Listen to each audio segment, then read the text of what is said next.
Eu não preciso falar tão alto porque tá no banheiro, né? Foi num lavatório de edifício público, por acaso. Eu era moço, comigo, contente, vaidoso, descuidado. Avistei. Explico-lhe. 2 espelhos, um de parede, outro de porta lateral, aberta em ângulo propício, faziam jogo. E o que enxerguei por um instante foi uma figura, perfil humano desagradável ao derradeiro grau, repulsivo, senão hediondo.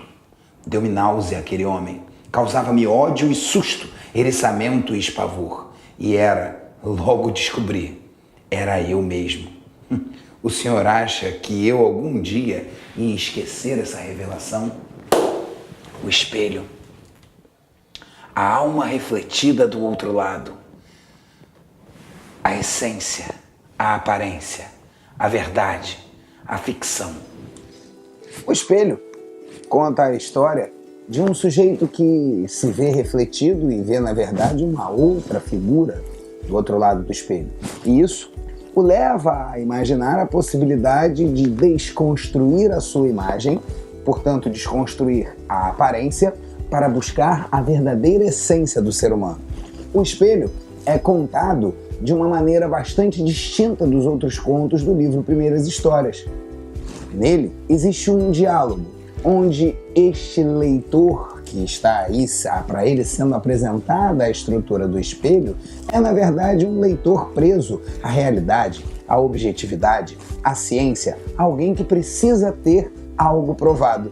Para esse sujeito é apresentada, uma espécie de teoria, uma espécie de tese, onde este homem vai mostrando o místico, a ideia do primeiro contato que ele tem com uma figura que é diferente dele, a busca do eu por detrás do eu, a ideia de que os olhos são o grande enganador de todo mundo e de que este eu é uma imagem projetada pelo outro. Uma passagem bastante importante é quando ele diz em que quando não estamos vendo, quando nada acontece, quando não estamos vendo, é que os milagres vão efetivamente acontecer. Ele vai desconstruindo a sua imagem até conseguir zerá-la, ou seja, olhar-se no espelho e nada ver.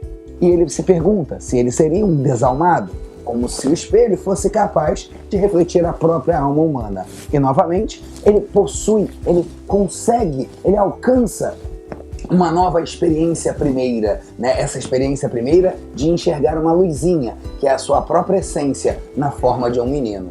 Estranhamente, isso acaba se relacionando ao primeiro conto, onde o menino, também ali nas margens da alegria, enxerga uma luzinha e tem a primeira experiência de ver um vagalume. São 2 contos em que a essência é descoberta, a essência versus a aparência, entre o existir e o não existir, entre o ser e o não ser, entre a realidade e a ficção. Essas são as grandes dúvidas, as grandes questões, as grandes oposições que o texto nos apresenta. O espelho é uma grande teoria, que vai dialogar com outro conto que é interessante que você leia, O Espelho de Machado de Assis. Nele, a figura do homem não está desaparecendo e só aparece novamente quando o homem se veste com a sua roupa de militar, mostrando a importância da aparência, que é exatamente o contrário do que acontece no conto de Guimarães, onde a imagem do sujeito vai saindo, vai sumindo, até ele conseguir não mais enxergá-la, libertar-se da aparência e viver sobre a essência. E aí a grande pergunta que a gente faz a você: e você chegou a existir?